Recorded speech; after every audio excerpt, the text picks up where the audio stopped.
Welcome back to another episode of the Corporate Cowboys podcast. My name is Alex. As always, your host, whom you have for the next 30 minutes to treat as an open door consult, if you will, right? Pretend I left my office door open or ajar or, just cracked slightly open. And you're able to listen in. You're able to listen into, overhear some general advice I might be giving, right? So I'm going to give you that disclaimer up front to you, the listener, that nothing that we post, nothing that we share or, post up and provide on our social media profiles should be construed as legal advice. None of it. Unless you engage with us directly, hire us to be a consultant of yours, to be a representative, legal or otherwise. You cannot take what we say to be legal advice. We do not promote any wrongdoing, any illicit or unlawful activities. So you can't say that gangsta rap made you do it, right?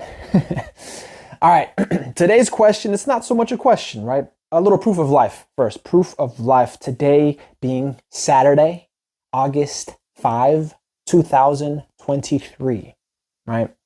And today's, topic of discussion, which I'll be having with myself.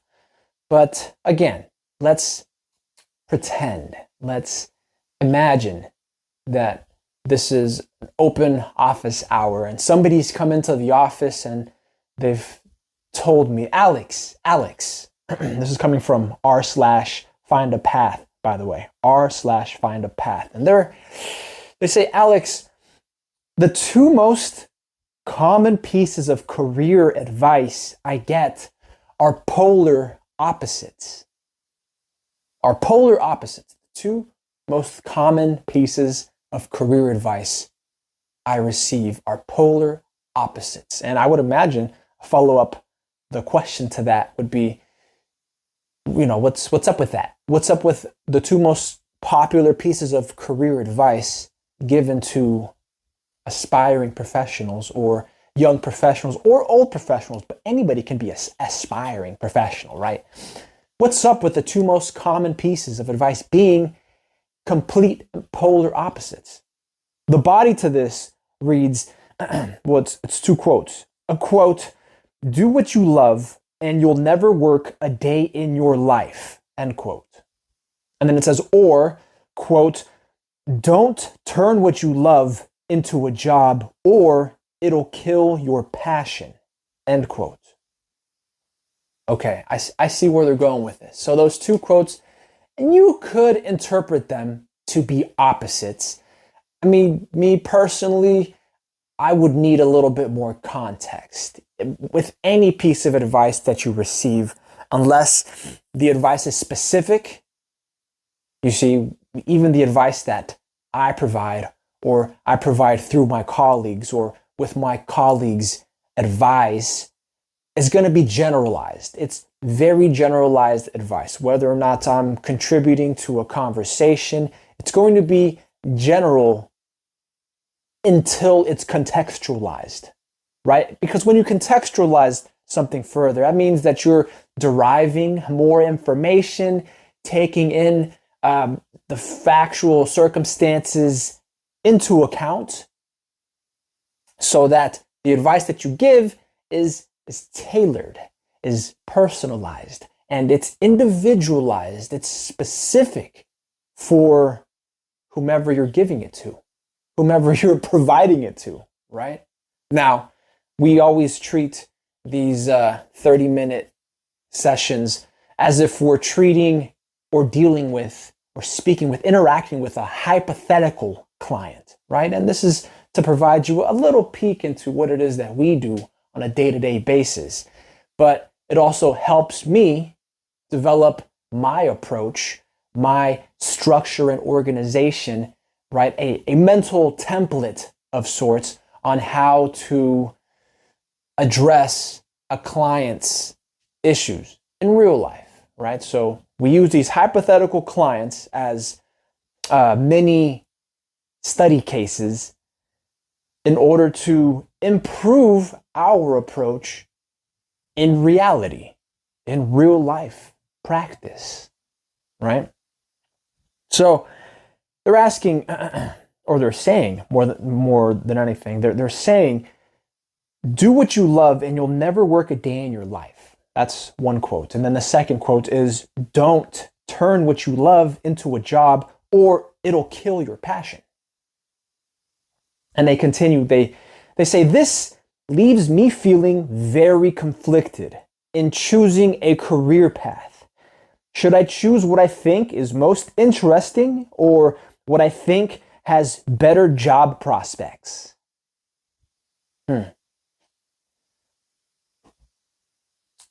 Should I choose what I think is most interesting or what I think has better job prospects? I guess if we wanted to give it even more upward inflection, should I choose what I think is most interesting or I think has better job prospects? Should I choose what I think is most interesting or what I think has better job prospects? What would a corporate cowboy do? Put yourself in the shoes or, the boots, I guess, if we're using this metaphor, of a corporate cowboy. You want to do your research first, right? Yes, you've done an internal evaluation, some kind of internal assessment, internal examination on what your interests, what your abilities, what your talents might be. And now you'll have to translate those into something marketable, meaning something that makes you money. But if you run the risk of becoming destitute, becoming poor, impoverishing yourself to pursue something that you are interested in, something that you love, you must be prepared for the consequences to your actions, right? Unless you approach it methodically in anything that you do. You could easily start in a job where you make a lot of money, even if you're not interested in it. And even if you don't do the job methodically, competently, you could lose it from one day to the next. That's been one of many overarching themes to this podcast, is that everyone is entry level forever. Now, the goal, the objective, is to develop yourself professionally in everything that you do, even if it's something that you love, even if it's personal, social relationships with family, with friends. Treat them how you would want to be treated. So you've got to be competent. You've got to be capable. Speaking professionally, if you want to pursue something that you're interested in to the detriment of your paycheck, then you've got to be working full time and developing that skill, that prowess, in addition to your skills for networking, your skills for marketing, because you still need to feed yourself. You still need to market yourself to some extent. Otherwise, well, you're more likely to converge with the path that many modern day professionals take on, and that is to work full time, Monday through Friday, 8 to 5, 8 to 6, however many hours they log in, right? And then they've got that time off of work or the weekends, if they've got weekends available to them, to work on their own hobbies, to work on their own interests, which I'm deducing would be option two, right? Is to not turn what you love into a job or it'll kill your passion. So do your job during the week and contain your passion for the weekend or sometime off the clock after work, right? There's nothing wrong with that. There's nothing wrong with either approach. Now, what would a corporate cowboy do? A corporate cowboy, me, let's take me for example, Alex, your friend, your colleague, your associate. I enjoy the work. I enjoy the struggle that comes with it. Why? Because every challenge you confront at work, every interaction, every exchange that takes place is an opportunity to better yourself, to improve relations between you and a colleague, between you and a challenger, you and the opposition, you and the competition, you and the client, you and your manager, you and your subordinates. Every single interaction is an opportunity to become a better professional and in turn, a better person. A lot of what you do, most all of what you do professionally, in one way or another, bleeds into who you are personally, how you conduct yourself in both of those realms. Inform who you are in your entirety. So, if you do something that you love, and you know right now it's not marketable, then you must be, I'm not going to say you must, but you're essentially tasked. It's your duty. Take on this due diligence of researching further how you can market what it is you love doing and make money from it. Become good at it. Become competent at it. You don't have to be the best. You just have to be better than everyone around you. You don't have to be the best, just the better option. And that doesn't come with the particular rate that you assign to your work. It comes with the quality overall. There's some folks who charge astronomical values, and money laundering aside, they don't really deliver much. What have they got to provide for you other than a legacy name, maybe a past reputation? So, in terms of quality and quantity, we're talking goods and services here, right? Not so much an entire career. So, choosing a career path based on what you like to do versus what you need to do to survive or to move up. Even if, let's say, even if you're not working, even if you're not currently working in what you are passionate in, that's still helping inform your approach to what you are passionate for, to what you're interested in. Just because you're not passionate in your work, just because you're not working in a field that interests you or that you're passionate for, doesn't mean that you're going to not do it competently, that you're not going to perform effectively to your fullest. Otherwise, that ethic, that work ethic, you'll find bleeds in to what you are interested in, into your weekend, into the love of your life. You show up to work, you're miserable, you just show up for the check. I don't even like this job. Like, they pay me, what is it?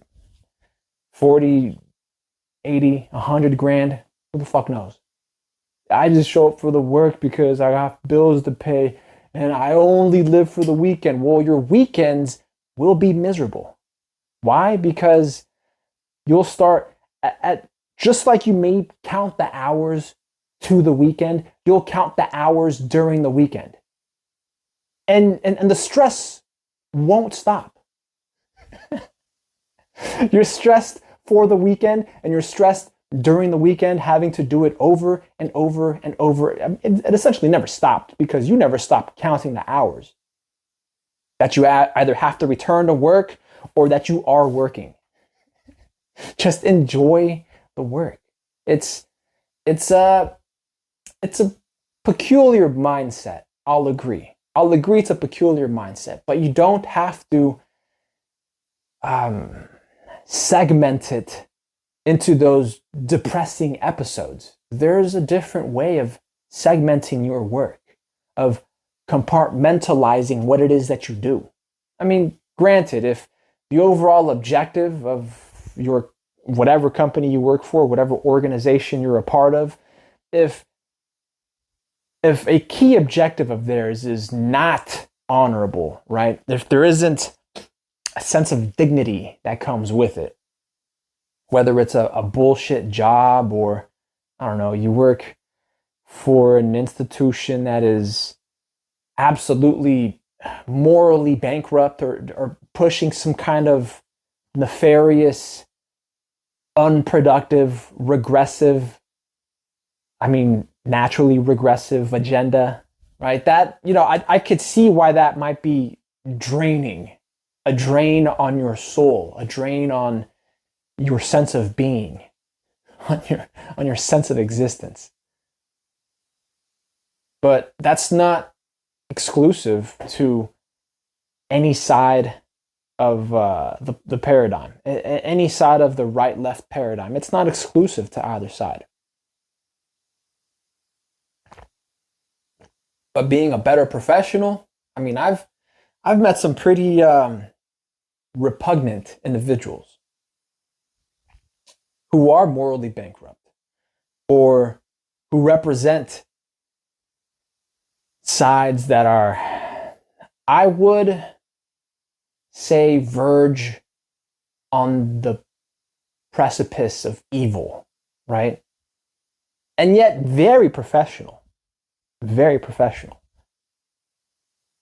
They only do it for the money, you might say, but to them, while they are working, they're improving their ability to handle cases professionally, right? Even if it's not something they're passionate in, even if it's not something they're absolutely a die-hard extremist or fanatic for, the fact that they could enter this field, learn the angles, learn the approach, the methods, build and improve on them, makes them a more competent professional at the end of the day. And I hesitate to posit anybody, to paint anyone as the enemy or the opposition, but it's the same thing as,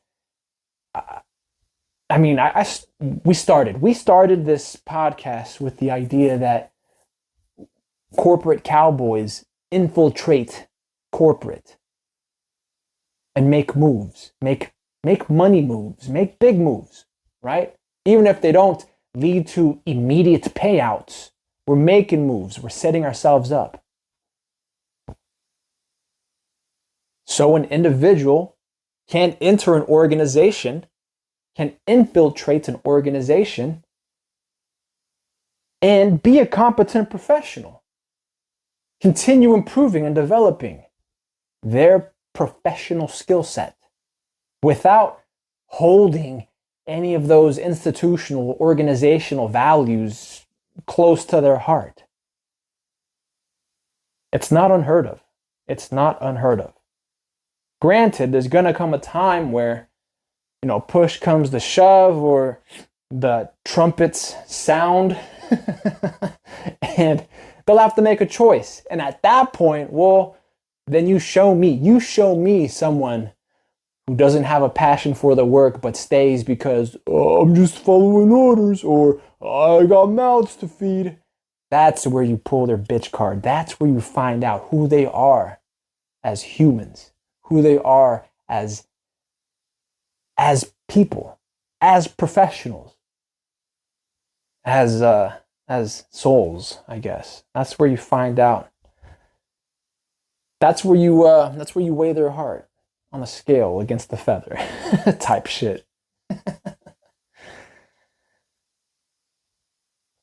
I didn't even finish the body on this one. Let me go ahead and read you the second part, because that was the first paragraph, right? So they say this leaves me feeling very conflicted in choosing a career path. Should I choose what I think is most interesting or what I think has better job prospects? Just off top, I think in today's day and age, you want to go with something that has more job prospects for you immediately, right?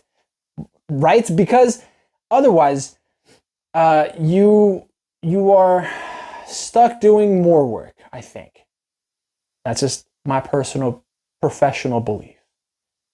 You do something that you're interested in, like say this podcast, right? This podcast, I do have aspirations of monetizing it at some point, but for now, accepting donations is fine, right? And if you want to, there's some links available out there. You're a smart cookie, you can find them. There's a Cash App, Venmo, PayPal, something you can send direct. Any and all of that goes to business expenses, legal fees, that sort of thing, right?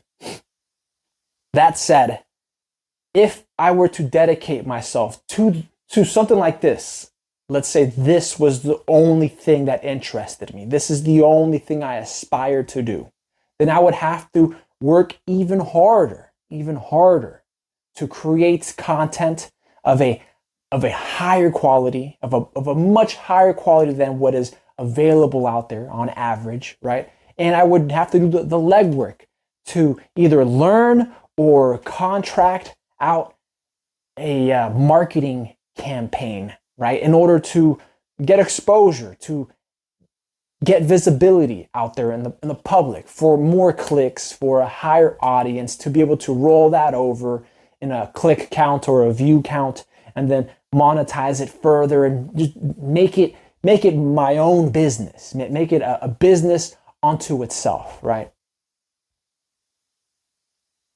But what I work in now just happens to be something I'm also interested in, and that's the beauty of not cornering yourself, not painting yourself into a corner as far as what it is you like to do, what it is you are interested in, what it is you see yourself doing, right? Beggars can never be choosers, but if you never beg, you can do anything you want. You just have to take it upon you. You just have to take initiative. Take the first step in being a better professional, not saying no to opportunities that come your way. So this podcast grows and blows up and offers me an opportunity to live off of the podcast only with whatever content that we produce. So be it. So be it.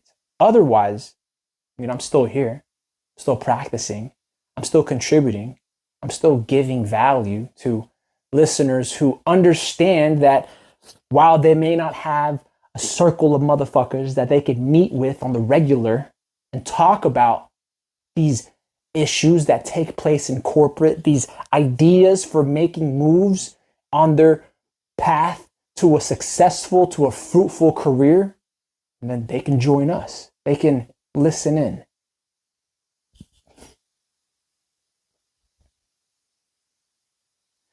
The last paragraph here is an edit, actually. They left an edit. They say, for clarification, I'm a computer science major, debating between specializing in what has a much higher number of job prospects and typically better pay, that's web development, versus what I enjoy, which is embedded electronics. Embedded electronics. Ooh, I like that. That twist at the end, that curveball at the end. So many ideas sprouted in my head, at least, as far as marketing yourself and it, pursuing what it is you are actually interested in versus what's going to get your bills paid right? There's, like I said, additional legwork that goes into making your pursuit for happiness successful, making it a successful pursuit. Otherwise, I mean, happiness is going to be on the way, right? It's not going to be on the destination. It's going to be on the trip there, type of thing. But there's nothing wrong with that. You can find happiness on the way there. You can be happy on your way there, whether or not you ever get to your destination. Still, you can treat it as a special interest of yours, a hobby, perhaps, something that you work on after hours, a sort of skunkworks initiative of your own. So when the time comes, embedded electronics is what you become known for, right? But that requires higher level strategic planning, typically something that clients come to us for directly. Set aside some time for a consult and find, what it is they can do in the meantime until they're able to strike their ultimate goal, their end game for a career.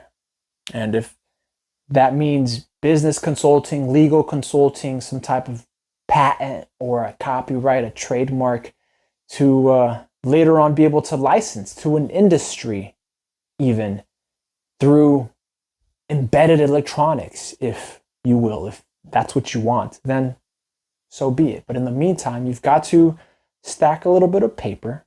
You've got to stack a little more knowledge. Knowledge never hurts. You have to arm yourself one way or another. And if it's not with guns and knives, it's going to be with knowledge and know-how, right?